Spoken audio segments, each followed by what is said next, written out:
Started? All right. Hey everybody, welcome back to Remote Physics. Hope you're all doing well. Today I want to discuss electric fields some more. On Friday I had you watch a Khan Academy video that kind of talked about the definition of fields, what fields are. Today we're going to dive in a little bit more, discussing electric fields, and we're going to talk about what direction the field lines move in, and if I put a particle in the field, what direction is the particle going to move within the electric field. All right, so real quick to review, what is an electric field? If I have, let's say, two positive charges, we know that these charges are going to repel one another because we know like charges repel. But just the same question I asked when we were talking about the gravitational force, when we're looking at the electrostatic force, how do these charges know to repel one another? They're not touching one another, so how come through all of this empty space, this particle knows to be repelled from this particle? It was a mystery that physicists took a really long time to actually solve. We kind of solved it by making up a tool for us to be able to discuss what's going on with these charges, and then it turns out that tool actually has real physical implications of what it is. So, how do these charges know to repel one another? It turns out that each particle creates an electric field around it. It actually changes the space around the particle. By creating this electric field, now whenever I put a particle within the field, that particle checks the space around it, and it knows that there's an electric field within that space, and it knows to be now repelled from the particle creating the field. This particle looks around, sees the electric field, and it moves in the direction of the field. So electric fields change the space around it, and it tells particles at a distance what they need to do within that space. That's the big idea with electric fields, changing the space, and if I put a particle there, how is that particle going to move? Okay, so if you noticed here, I drew a positive charge, and I drew these arrows going outwards from the charge. This is how we represent this invisible electric field. Whenever we have a positive particle, the field lines go outwards from that particle. The way that we figure out what these field lines are going to do, you want to ask yourself, if I put a positive test charge anywhere within this field, how would that test charge move? So we know that like charges repel, so if I put a positive charge here, we know this charge is going to go away from this positive charge. Same thing if I put one here, here, here, here. That's why all these field lines all radiate outwards from this positive charge. There we go.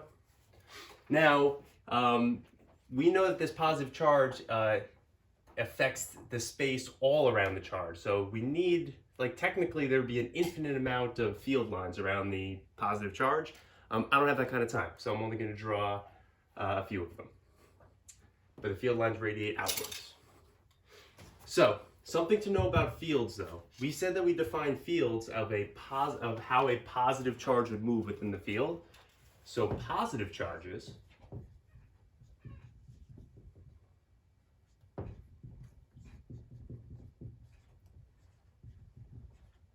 move with the field.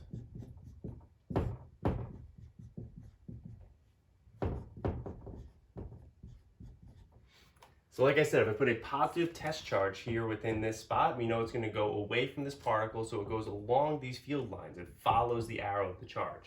Notice I use arrows everywhere, and that should hint to you that electric field is a vector. It has a magnitude and a direction. We know it radiates outward from the positive charge. But what if I put a negative charge somewhere within the field? How would that charge move?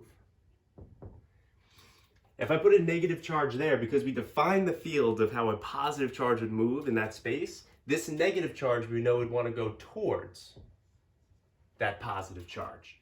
So if you look here, negative charges actually move against the electric field. So positive charges move with the field, negative charges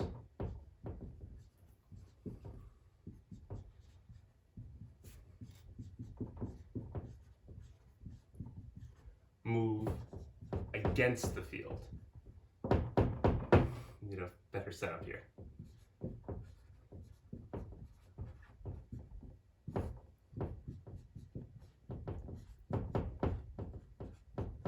Okay. So we want to define this electric field as, if I put a particle there, how would that particle move? This is our direction of the field. It radiates outwards from positive charges. We know how the charge is going to move within the field, but how do we actually calculate the strength of the electric field? We saw this on Friday, that the strength of the electric field is going to be equal to the force that a particle would feel and the charge on that particle if I put it within the field. So let's say I took this negative charge, let's say it's an electron, so it has a charge of 1.6 times 10 to the minus 19 coulombs. I put that there, we know the charge of the electron. We can, if let's say in theory, measure the force it would feel. So we now know the electric field strength at that area. I want you guys to think what would happen as we get further and further away from this positive charge. We know the electric field strength should decrease in magnitude. Something you could see, just like when we talked about gravitational field lines, the closer the lines are together, the stronger the electric field. So closer field lines,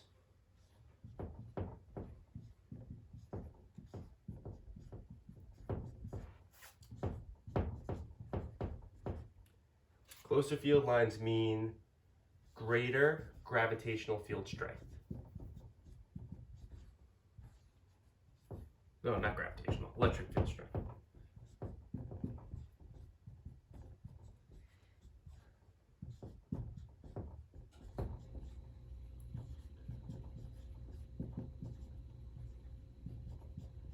There you go. Okay, so something to keep in mind about these fields.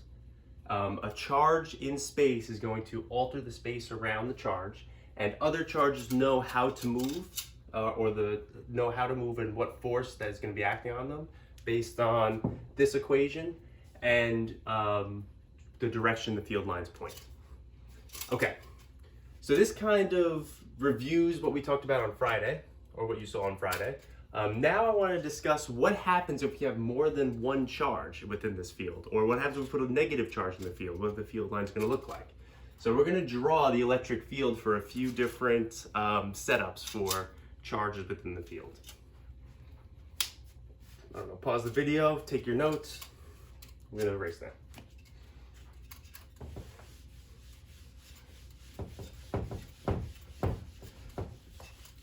Force fields are weird. They're hard to visualize, but they have real physical implications. We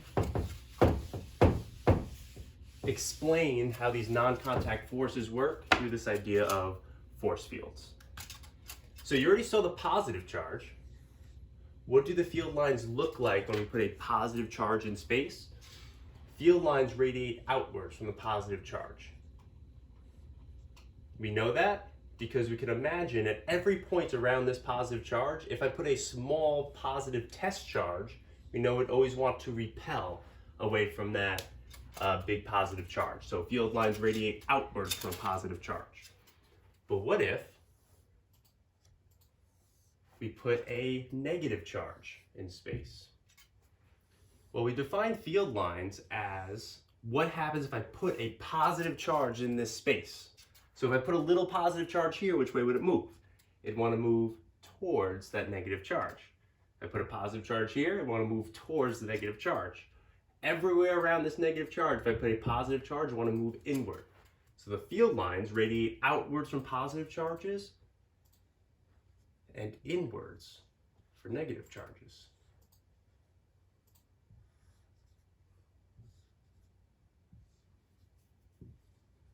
So these are the simplest cases for how the field lines look around single charges. But what if we have more than one charge within the field? How would that alter the field lines around these charges? I'm actually going to erase this and draw it a little bit bigger. So these are single charges. Make sure you write that down. Now what if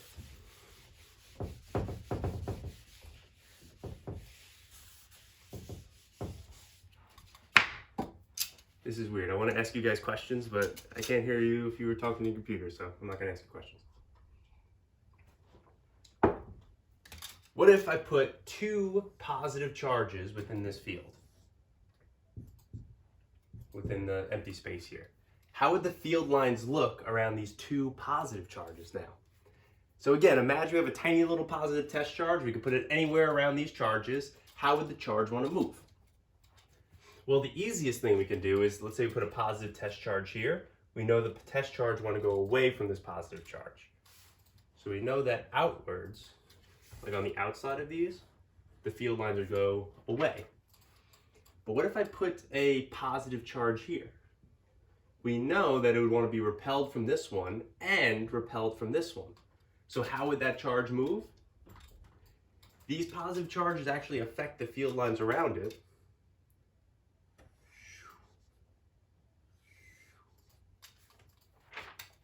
By pushing against the field lines. Some rules for force fields, for any type of force field, whether it's gravitational, electric, field lines can never ever cross. So if I put a positive charge here, it would end up moving up and away from these 2 positive charges. So with all these field lines, they're going to kind of bend away from each positive charge.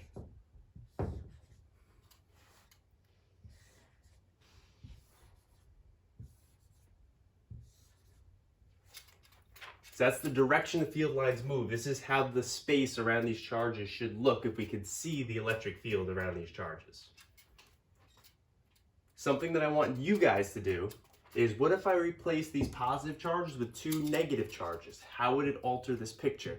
I'm not going to do it for you, but what I want you to do in your notes is draw 2 negative charges, and I want you to imagine how the field lines would be affected if we were to replace these 2 positive charges with 2 negative charges. Okay, do that now, I guess. Pause the video. I'm gonna erase.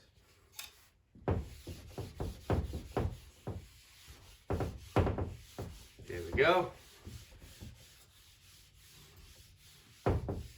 All right. Now, what if we had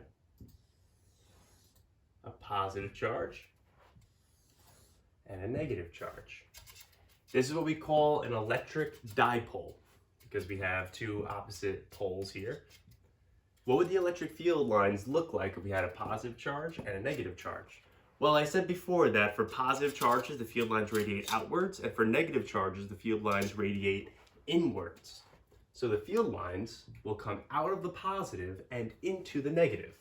Again, imagine I put a positive test charge anywhere in the space around these 2 charges. It would want to move away from the positive towards the negative. If I put one here, it'd want to be repelled away from the positive, but then it would get sucked into the negative. So the field lines would kind of loop around.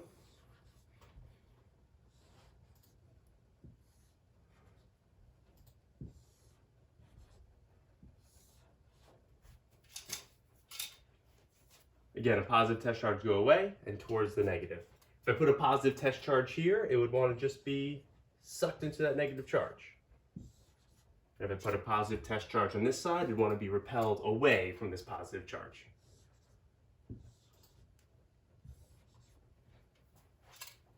All right, and this is what the field lines look like around an electric dipole. Again, I'm only drawing a few field lines, but you should know that in all the space around these charges, the electric field exists, and we could draw an arrow to represent what's going on in that particular spot around these charges. Okay.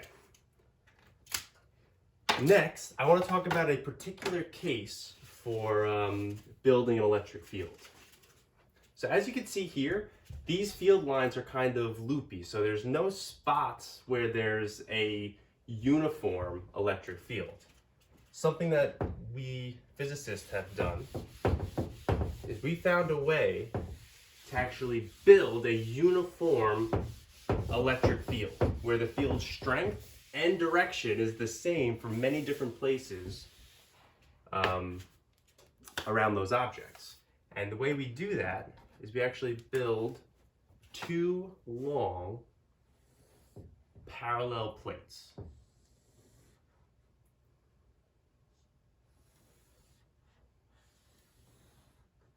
There we go.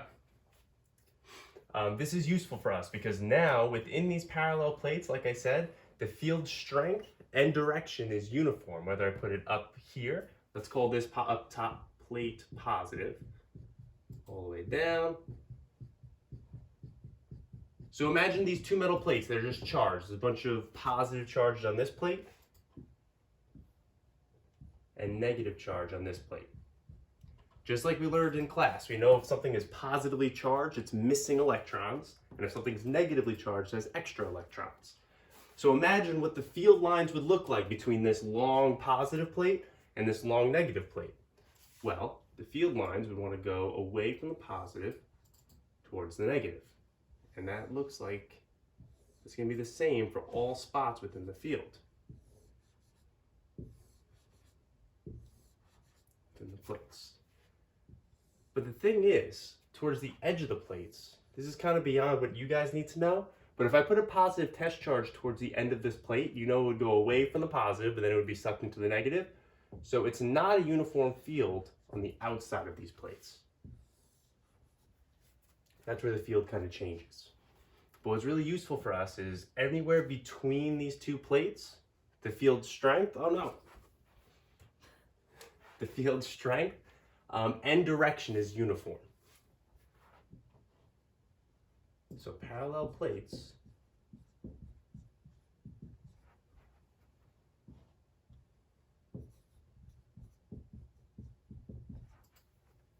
create a uniform electric field. Now you might be asking, because I could read your thoughts, as we see how the direction would be uniform between these plates, but how do we know that the magnitude is the same, whether we're closer to the positive or closer to the negative? The proof for that is a little beyond the scope of this course, but if you could just imagine it, if I put a positive charge closer to this positive plate, it would feel a strong repulsive force and a weak attractive force to that negative charge.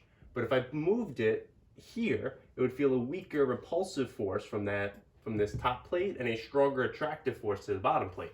So we could actually prove that anywhere between these plates, the strength is actually exactly the same. It's a uniform strength everywhere in the plates and uniform direction. So a uniform electric field means same strength. Remember, we're talking about the strength of the electric field, the electric field intensity. It's the same intensity everywhere between and same direction.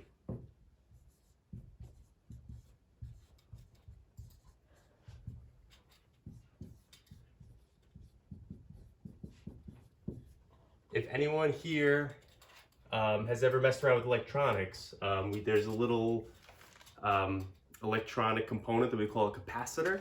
A capacitor takes advantage of this parallel plate. They actually take this parallel plate and wrap it on each other so they kind of look like a tube.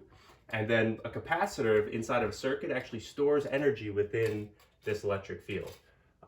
Camera flashes use capacitors to release all that energy all at once. Okay. I'm gonna erase. Discussing the electric field, how charges change the space around themselves. There we go. All right. So this is all good in the abstract, but how does it actually affect real life? What if we had a parallel plate with some known charge on it and we put some different particles within that field? How would they be affected? Let's try a problem all together. All right, there we go. Okay, so I want you to follow along with me with this problem. We have two parallel plates that are 4 millimeters apart. That's 0.004 meters apart. And the electric field between them is 30,000 newtons per coulomb. You guys learned on Friday that the units for electric field strength is newtons per coulomb, which makes sense because the electric field intensity, to find the magnitude of the electric field, we take the force, electric force, and divide it by charge. Force is measured in newtons, charge is measured in coulombs. So they're telling us the field strength between these two plates. All right, so let's draw our plates. We have, I'm going to draw them sideways this time because why not?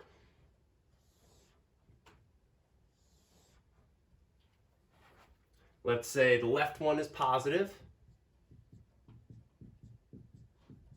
All the plus signs. The right one is negative. All the negative signs. And we know these plates are 4 millimeters apart. Now, I don't know if you noticed, but we never talked about the distance between these plates. So you probably I could assume that we could ignore this measure of 4 millimeters apart between the plates. There's nothing in our equations that say we need to know the distance between the two plates. Okay. The field strength between them is 30,000 newtons per coulomb. Now, where is it 30,000 newtons per coulomb? Remember, we said between two parallel plates, it's a uniform electric field. So whether I pick here, here, here, here, here, here, the field strength is all the same. Between these plates, it's 30,000 newtons per coulomb. Okay, so there's F parts to this question. Part A, we're going to draw the electric field lines between the plates. Remember, in order to figure out how the electric field lines are going to look, don't memorize how each electric field line is going to look for the different setups. Just imagine if I put a positive charge anywhere, how would that positive charge want to move? It'd always want to move away from the positive towards the negative.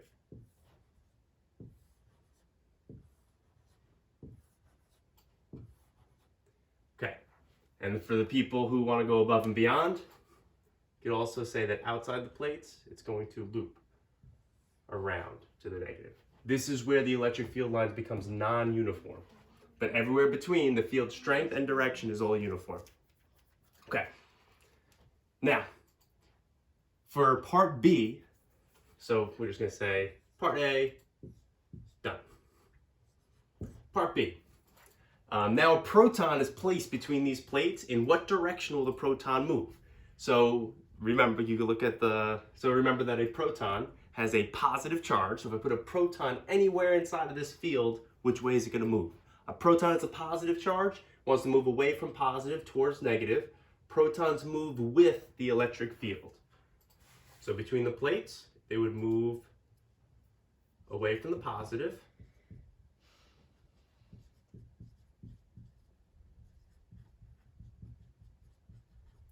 towards the negative.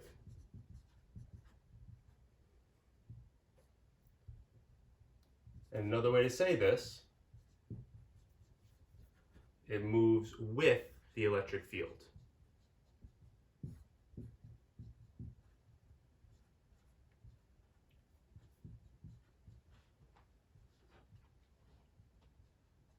Okay. Now, if an electron is placed between the plates, in what direction will the electron move? Electrons are negatively charged. They want to move away from negatives towards positives. They actually move against the electric field arrows. It's possible for a particle to move against the field if we put a negative charge there instead of a positive charge. So I'm not going to write all this again, but opposite, we're going to say that electrons will move against the electric field. So it's going to move to the left in this case, away from the negatives, towards the positive.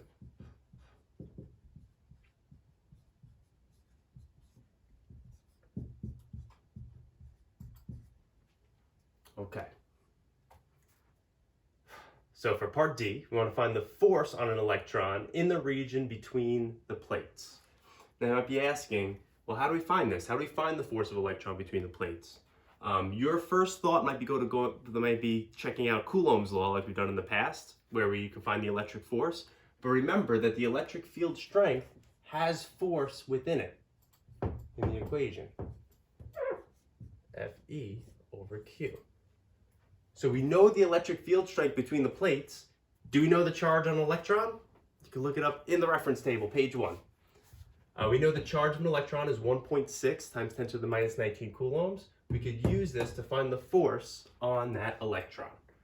So for part D, this is actually, we're going to work this out computationally. We're going to say electric field strength is equal to Fe over Q. There's our equation. Next, we're going to plug in what we know. We know the electric field strength is 30,000 newtons per coulomb. Our goal is to find the force. And then we can look up the charge on an electron is 1.6 times 10 to the minus 19 coulombs. So multiplying 30,000 times 1.6 times 10 to the minus 19. And then if we multiply newtons per coulomb by coulombs, we end up with just newtons, which is good because that's our measure of force. Fe, if you work this out, try this on your calculator, make sure you get this number, but it works out to be 4.8 times 10 to the minus 15 newtons.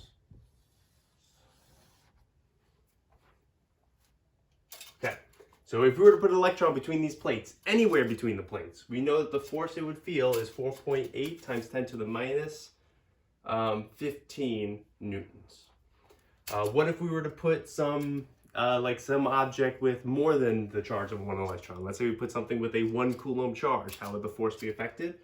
Well, something with a higher charge would feel a much greater force than the force on just a single electron. That's the nice thing by looking at this equation. We can always reason that out. Okay. Pause the video, get this down, I'm going to erase.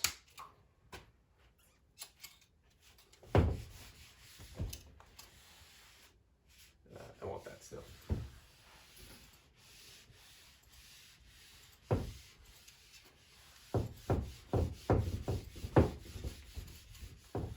Okay. This is newtons per coulomb. Now for part E, we want to compare the force felt by the electron at points A, B, and C. I'm going to give you points A, B, and C. Let's say we have a point A here. Let's say we have a point B here. Let's say we have a point C here. How is the force going to be different if whether we place the electron from the last part here, here, or here? Now, if you look, let's say we want to reason this out. This is part E. Well, if I put the electron here, we use our electric field equation. E is equal to Fe over Q. So whether I put it at point A, the electric field is still 30,000 newtons per coulomb. Charge on the electron hasn't changed. We should get the same force. Same thing with B. It's the same electric field strength, same charge on an electron, we should feel the same force. And for C, even though we're close to that negative plate, still that same electric field strength. That's the benefit of having a uniform electric field. Whether I put the electron anywhere between those plates, it's going to feel the same force. So for E, compare the force at each point, the force is the same.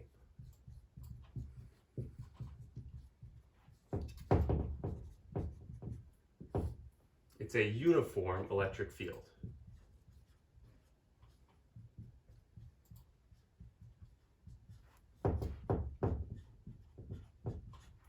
Great. All right. Now for F. This question's tricky. Kind of goes back to our idea of forces from a few months ago. But now we want to compare the accelerations of a proton and an electron placed at these points.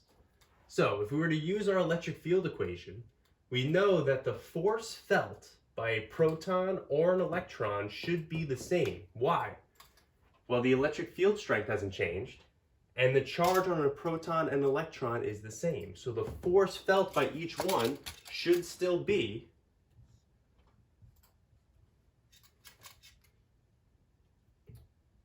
the 4.8 times 10 to the minus 15 newtons.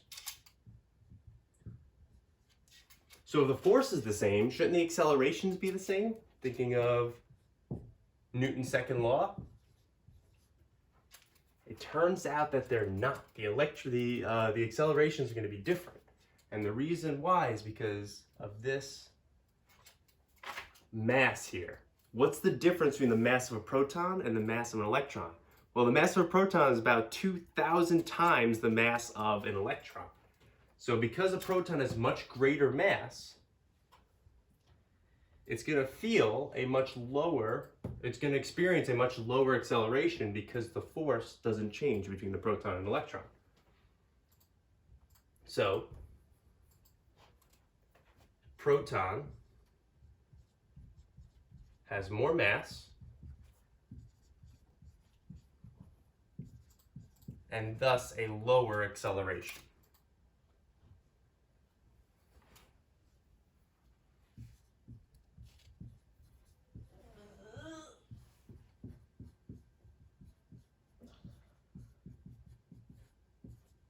Electrons are much less massive, so if they feel the same force, they're going to experience a much greater acceleration than the proton. All right, that finishes off this problem. One last thing I want to talk about is something that you guys have talked to me about. This idea of an electric field seems like magical. Like, how does this electric field exist between these charges if we don't see it? Well, it turns out we could actually see this electric field. Let's say I have this positive charge. We know that the positive charge has electric field lines radiating outwards from it. Here's the thing. What if I took this positive charge and wiggled it, oscillated it up and down? What'd I drop? Moved it up and down. If I move this up and down, what actually happens is the field lines wiggle. And if we wiggle the field, we're going to learn about this later on. So let's say we oscillate this up and down, the field lines will wiggle. And when we wiggle the electric field, it'll also wiggle the magnetic field, which we're going to be talking about later. But this wiggle, this wave, this electromagnetic wave is what we call light. So you could quite literally see the electric field as long as it's oscillating, as long as it's moving. By changing the electric field, it creates an electromagnetic radiation, which we experience with our eye holes as light. So the electric field does exist, and it radiates out in space, and that's how you can see me, because you actually are seeing the electric field wiggling, bouncing off my face, going into the phone camera. And that's it. So that's us talking about electric field. Tomorrow we're going to be talking about electric potential. I'm kind of trying to get used to this whole new setup. It's weird just teaching to a camera and not actually seeing you guys. I'm going to do my best to get better as we go. I'll get used to it. Hope you're all doing well, and I'll see you soon.